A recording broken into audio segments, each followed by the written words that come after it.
Now, if this is a conservative vector field, then there is some function f where the partial with respect to x has to be this first component,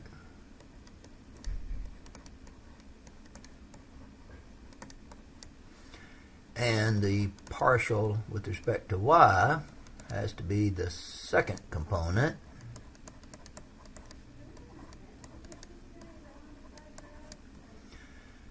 So that would make that a gradient vector field, and that's what we mean by conservative. That means this vector field is a gradient vector field for some function. That function known as the potential function. Now, the way we check this is we take this first component, we do the derivative of that with respect to y. So let's do that. Derivative with respect to y would be a -1. Copy down the e to the x. Derivative of sine y would be cosine y.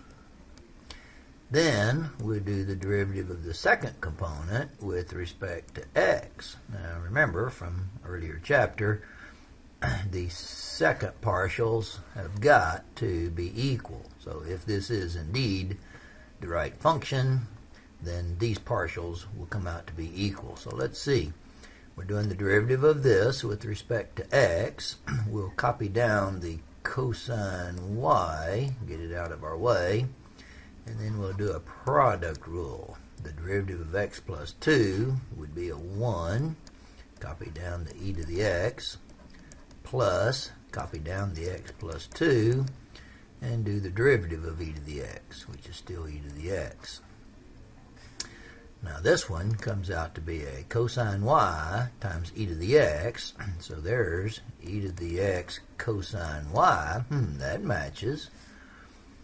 And we also have a x plus 2 e to the x cosine y.